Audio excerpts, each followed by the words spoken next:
Yeah, thank you very much for having me. It's great to be here. I just want to reassure you that although it may be hard for you to believe from looking at me, I'm actually not 18. So I'm a bit older than that. I'm 38, nearly 39. And what's that? I think Michael asked me to speak on social justice and mercy, which is a small topic to cover in 3 hours. So we should be fine on that front. And I'll talk a bit about Hope into Action throughout my talk. Hope into Action, but I'll start talking about what I think are some biblical principles of social justice, and then weave it into just one way that I've tried to express it. I started Hope into Action 4 years ago. It's a charity in Peterborough that's now grown to 9 cities, enabling churches to house the homeless, and I hope trying to represent something of my interpretation of social justice, which in part is tiny and it's only one small element to it, so it's far broader than anything I understand or can give justice to today.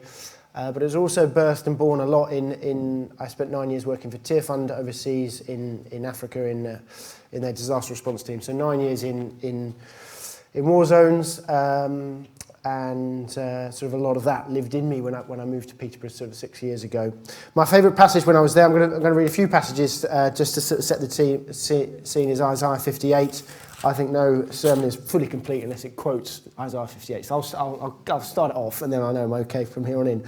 You can read the whole chapter, but I'll just read from verse 6. Give some people time to look at it. I'm also going to probably read from Luke 4 a bit later and everything else.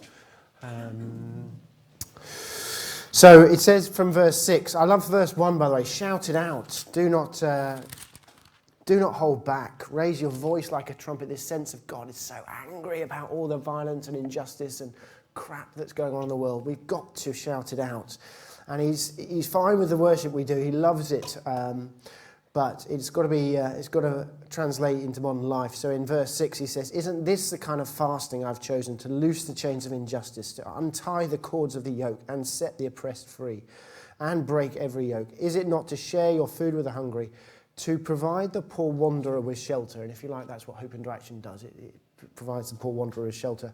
When you see the naked to clothe him, to not turn away from your own flesh and blood. If you do all that, then your light will break forth like the dawn, and your healing will quickly appear. Then your righteousness will go before you, and the glory of the Lord will be your rear guard. Then you will call, and the Lord will answer. You will cry for help, and he will say, here I am. And it goes on. It's a great passage. And then I'm just going to read from Luke 4. I think if you just click down twice, you should get Luke 4 popping up on the screens. This is a quote from Jesus at the start of his ministry. Some people say it's like him reading out his job description for what he's going to do for the next 3 years. And if it's therefore his job description and we're trying to follow Jesus, it needs to be our job description. He said, it's a quote from Isaiah 61, 3 chapters on from where I've just read. He says, the Spirit of the Lord is on me because he's anointed me to preach good news to the poor. He sent me to proclaim freedom for the prisoners, the recovery of sight for the blind, to release the oppressed, and to proclaim the year of the Lord's favour. In Isaiah 61, it also talks about binding up the brokenhearted as well, which I love. So I guess the first thing I just want to say today is, what is holistic? What does holistic mean to you? It's kind of one of these terms that gets bandied around. If you see someone who is suffering a sort of social injustice, whatever that may look like, it might be someone dying of Ebola. It's always the poor that are more likely to die of Ebola, by the way. The rich guy from Britain got flown back, do you know what I mean, and got quarantined, and he's back out there. He's doing it. The poor will suffer. I've spent 6 months in Sierra Leone. I've worked in Liberia. The place which started in Sierra Leone, a district called Carlisle, and I've lived there for 6 months. It's the poor that suffer the most, always. When you think of doing holistic outreach, either to someone in Africa like that, or someone being traded as a slave, or a homeless guy, or an addict, or what does holistic outreach mean to you? I suggest it's encapsulated in these verses here, because it is preaching to them the good news. Christians know this. I suspect we all know this. People need, they need a sense of understanding of God here on earth. But it's far more than that as well. It's also releasing them the oppression. It's seeing what makes them oppressed and trying to release that as well. It's seeing them as captives. It's seeing them as recovery, as blind as well. Some of the guys we work with ex-offenders. One guy we work with, 44, he'd come out with. He'd been inside, when he was first in jail when he was 14. He came out of Peterborough jail when he was 44. He'd been in various times ever since. He's now not been in jail for 2.5 years. But he was blind. He was blind to social relationships. He was blind to how the rest of the world kind of looked at things. Every time he rubbed up against someone, he took that so personally. He got so angry about it. There was a blindness. There was a lack of empathy there. Well, Jesus came for the recovery of the sight for the blind. So I think sometimes charity, and sometimes even charity in churches, is about giving to. Jesus never said, I'm here to give to poor people. He said, I've come to release them from oppression. So when we see someone who's on the streets, or we see that guy who's suffering from Ebola, we need to not only see their immediate needs, we also need to see the things that oppressed them, that got them to that situation. Does that make sense? And then once we do that, we also need to see that they need to hear the good news as well. A complete sort of sense of holistic mission would include all those things, I think. When Tear Fund I guess Tear Fund would embody that. They would say that the best way to relieve poverty, both materially, spiritually, emotionally, is actually through the local church as well. I'd kind of imbibed that doctrine for 9 years overseas. And when I came back to this country, I was struck by a few things. I was struck by, how do we embody that in Peterborough? How do we do that? And I felt there's a secularisation of outreach. I think a lot of charities in this country actually they were started often by Christians, but what happened over time is Jesus became a part of their past. God wasn't something that was living and breathing in the organisation now. He was something they petted, locked up in a box, and every now and then stroked. But he wasn't engaging with what they gave lip service to, yes, spiritual stuff, but actually they don't actually care about people's spiritual needs. And I thought churches had retreated. This is my personal view. I thought I'd spent the last 3.5 years in Khartoum under Sharia law. I was working in Darfur. It was a highly oppressive sort of Islamic regime we were working under, and yet I found it easier to share my faith there than I did in this country. In this country, we got a paradigm that is, you don't take advantage of the vulnerable. We don't do God. Do you see what I mean? So the charity I was working for, we didn't do God to our clients, as they were called. We call them tenants. We don't want to sort of call them a client. And I found that very, very oppressive, actually. And I had almost a crisis of faith. And one time I went into the cathedral, I took my Bible, had a day off to pray, and I read through the whole book of Mark and added up the number of times Jesus did some outreach in Mark. I put it jotted it down on a bit of paper. 16 times he did some outreach. 13 of those, he told them about the kingdom of heaven in one shape or form. So the way Jesus did outreach, whether it was a miracle, whether it was touching the person with leprosy or whatever it was, when he was also talking about it. So I left that cathedral, I walked out that cathedral, and I said to myself, if that's the way Jesus is going to do it, that's the way I'm going to do it. If there's no charity that does that or expresses it in that way, then I'll start one myself. And that was part of the journey that I went on. But there is a narrative that going through here. If you are oppressed, you need to be free. And there is a narrative in the New Testament of Jesus' ministry of freedom. So in, let me get the verse right. I think it's Luke 13. In Luke 13, he heals the cripple, the woman who's suffering from, who's a cripple. And I love it. He does it on the Sabbath. And all the people with power who are oppressing her were totally angry. But he valued her life, a female cripple, so much. He didn't care what the people with power said. He got into a fight with them. And he said to that woman, you are now free. So there's this an agenda of Jesus is to set the released free, to set the oppressed free, to bring them freedom. And I guess when we're looking at outreach, when we're looking at social justice, we need to see actually not only the need of that person there, be that the person suffering from Ebola in Liberia now, or the homeless guy in our streets. We need to see what got them there, what made them oppressed, what is it the education, what is it their addictions, their backgrounds, what's made them in that situation. That's what's oppressing them, and how do we release them from that? Jesus' actual words were, "Women, you are set free." So how do we go up to people and say, how do we free them? By the way, it's not easy. It really, if relieving poverty was easy, we would have cracked it by now. It really is hard work. You want to go out, I've got friends now in Liberia and Sierra Leone. It's tough. They're going to be shifting dead bodies around. And if you want to solve that problem, you've got to look at the corruption of government, you've got to look at the kind of you've got to look at their health systems, you've got to look at the water systems, you've got to look at the violence that goes on. So many things are making that country poor. Do you see what I mean? It's not easy to release people. It's not easy to make people free or live in the freedom that we've got. So that's my first point. What is holistic mission? It is we need to have an understanding that it's releasing people from oppression, setting captives free, the recovery of the sight and blind, and proclaiming the good news. All of that makes...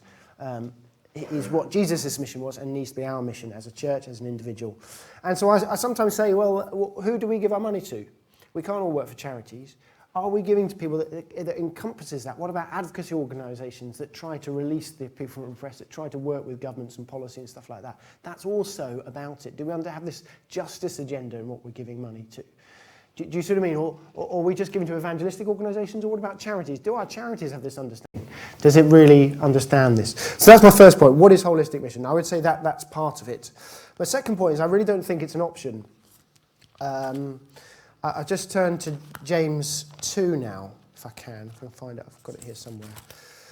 James 2. So he talks about effectively meeting a homeless person. You could say that. Some bloke who hasn't got any daily food or is without clothes. If you rock up past him, if one of you says to him, "Go, I wish you well, keep warm and well fed," but does nothing about his physical needs, what good is it? In the same way, faith without itself, if it's not accompanied by action, is dead. And he goes on to say, yes, if your faith is without deeds, actually you're only tantamount to the demons, because even the demons believe in God. So, part of me, if we walk past guys on the street and we say, God bless you and well done, and let me say a prayer for you, thanks for coming, really. That isn't what James would say. No, that's not really good enough. You need to put that into action. So that's my second point. It isn't an option. My first point is just trying to understand what holistic means. My second point is it's not an option for us. As I say, I've got a background in working overseas. Just some statistics here for us in the UK that might be of interest to you. 1 in 100 adults in this country suffer or have suffered from addiction either to hard drugs or alcohol at one stage. So that's 1 in 100 adults.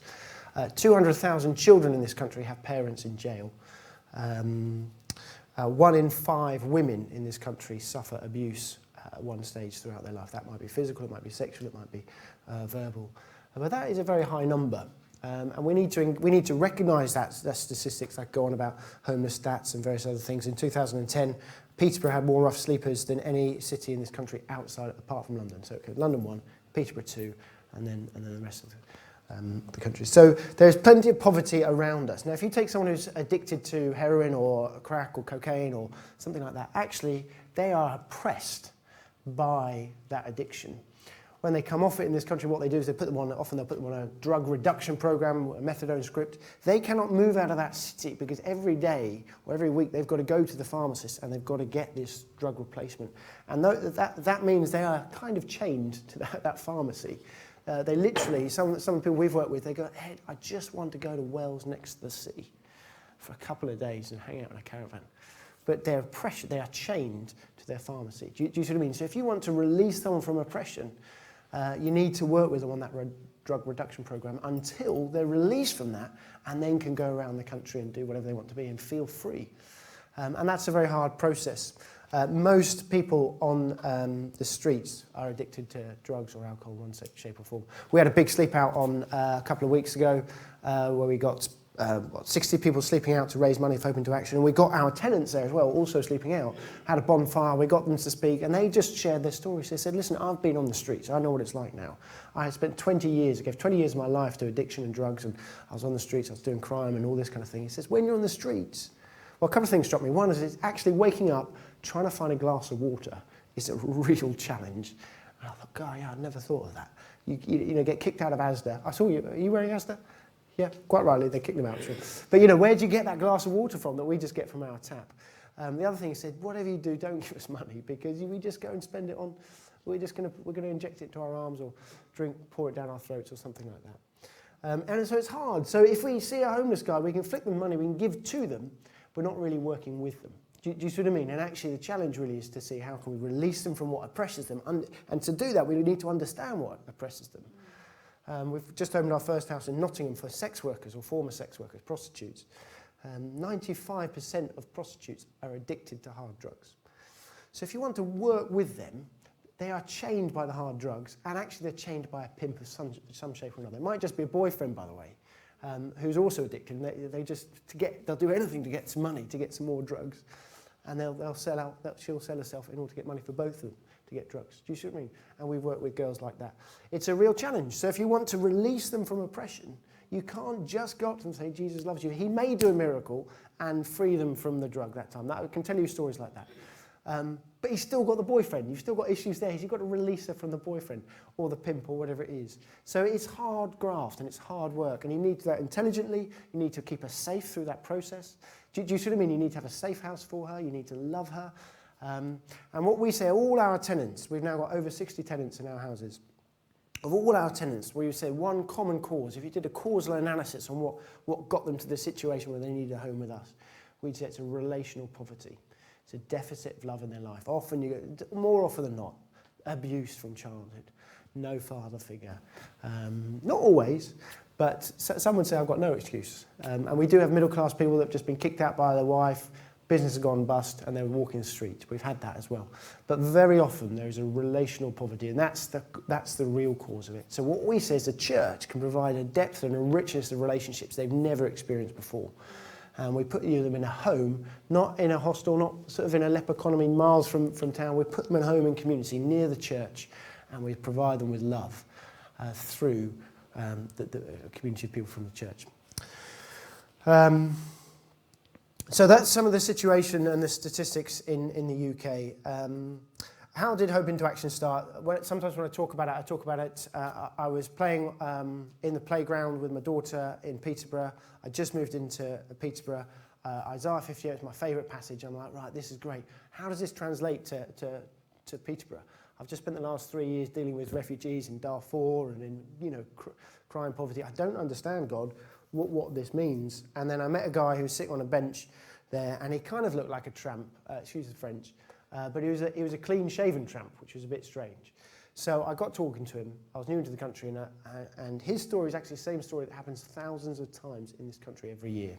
He left the prison that morning. At the point of leaving the prison gate, he was full of hope and determination for a fresh start. The prison officer said to him, well, we'll see you in 3 months' time, mate. And at that point, any sense of self-esteem sort of crumbled, and he just sort of said, you know what, sod it.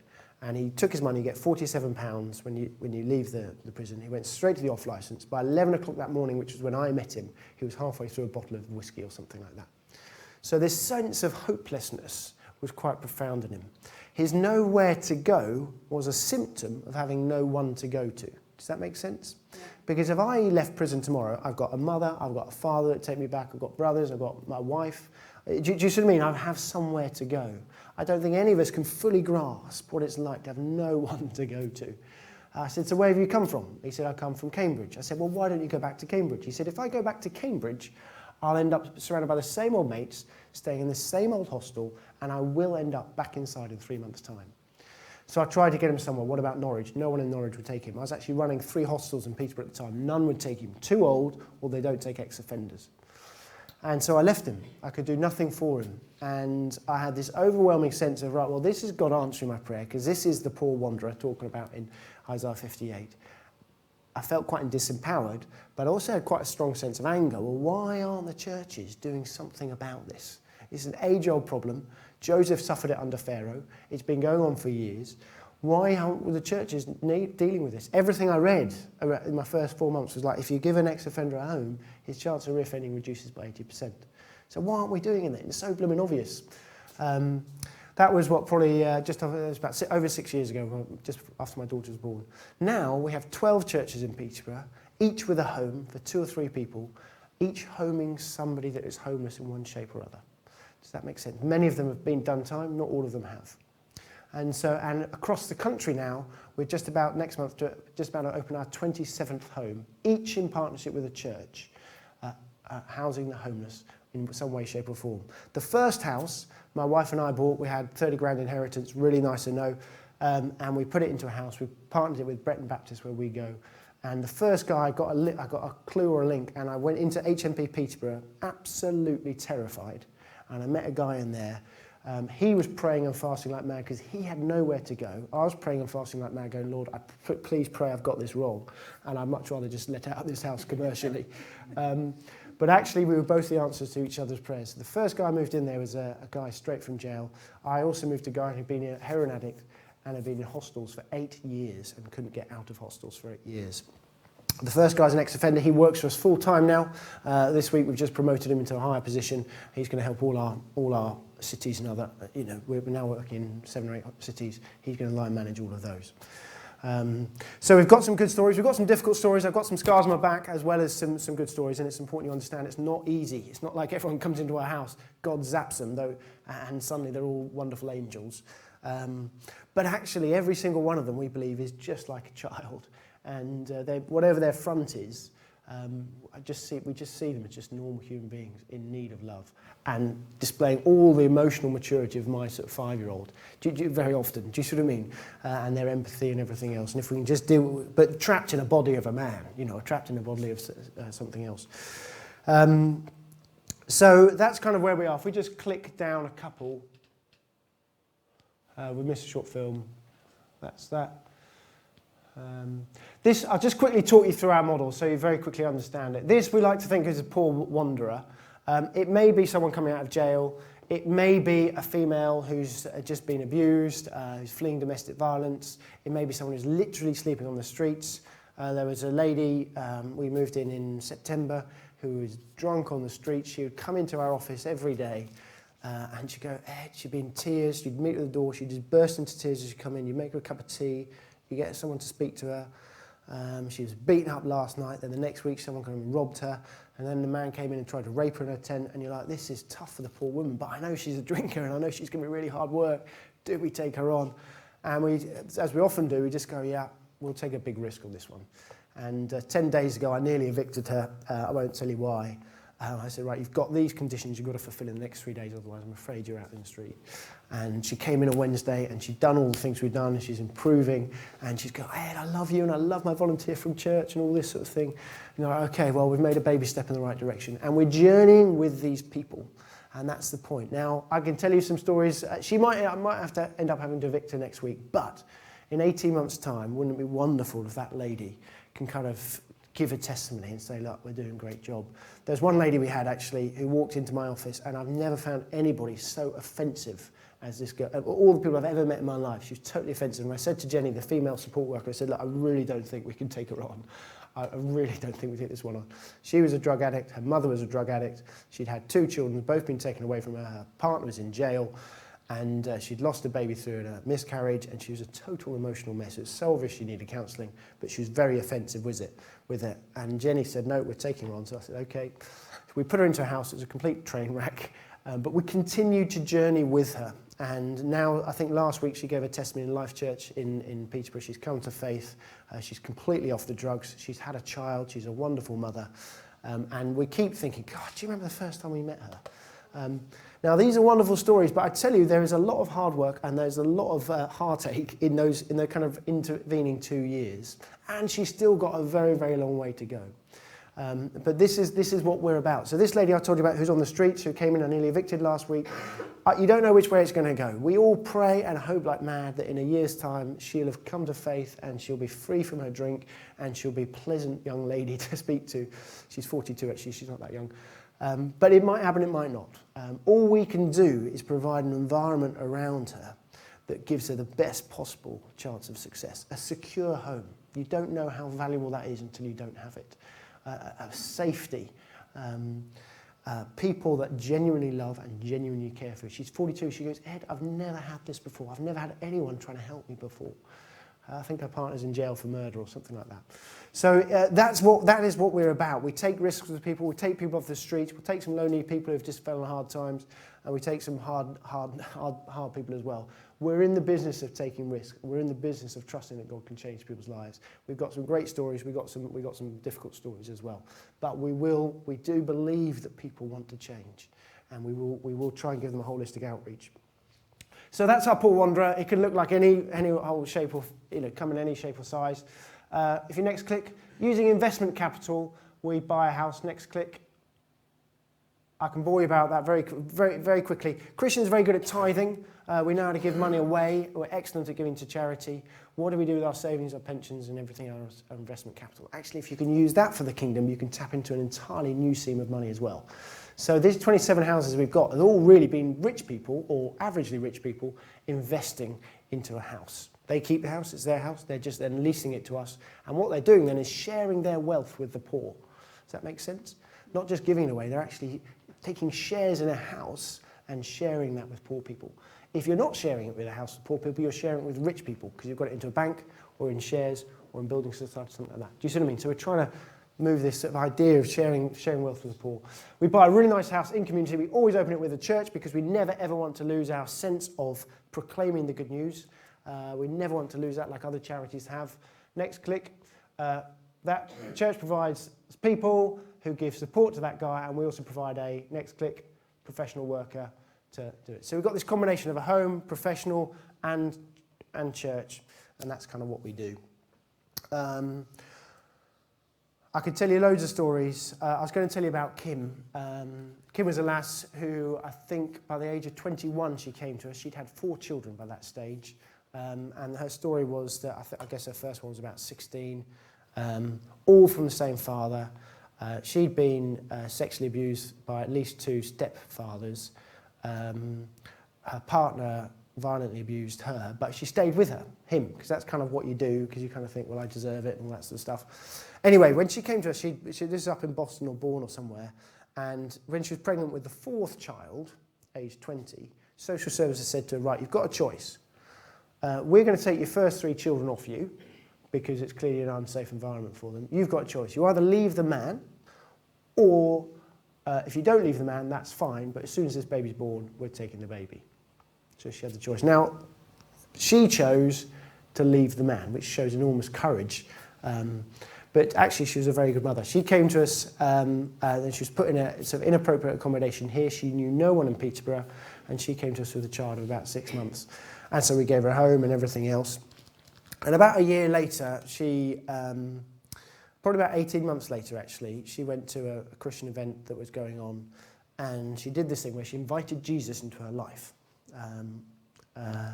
I'm sometimes a bit cynical about that, but someone told her to invite Jesus into her life. And it worked, right? Because she felt this enormous sense of peace. She went home that night and she had a dream. And the dream was this. She dreamt that she was having a picnic in a park surrounded by all 4 of her children. And it was a nice picnic. And when she woke up, you can imagine, if it was me, the longing she would have felt to see her kids would have been such a deep pain. Actually, for her, she woke up with a great sense of peace. And she woke up and she said, I now know that my children love me, they understand, and I now know that one day we will be together again. And so this sense of God binding up the brokenhearted, when you invite Jesus in his life, setting her free from some of the pain that was binding her. What I forgot to tell you is when she was given that choice, when she was pregnant with number 4, she cried. She didn't know anything about prayer, but she cried out. And she was praying, she was crying out to God, she now says. But she didn't realise it then.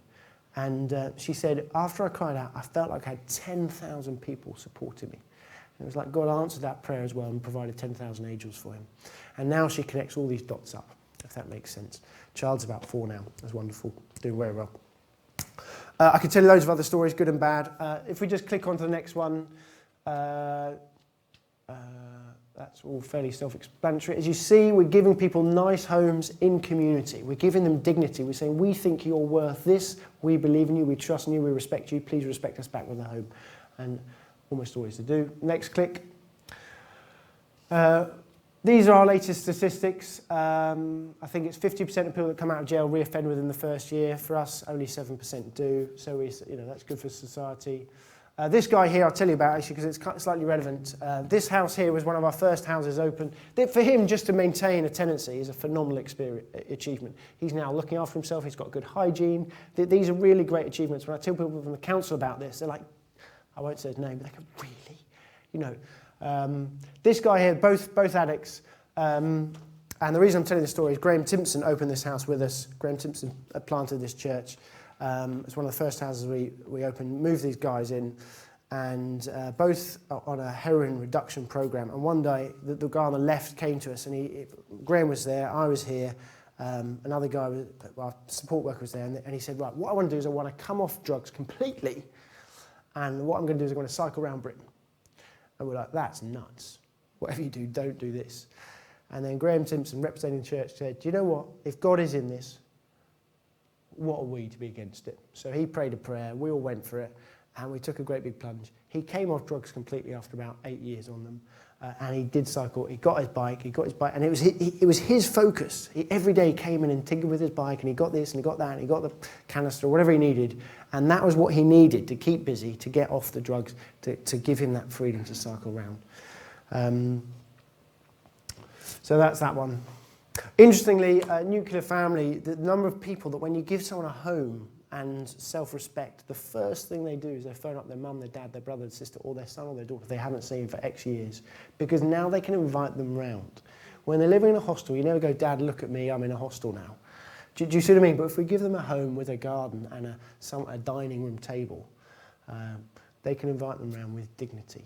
And then you start to rebuild relationship with mum and dad.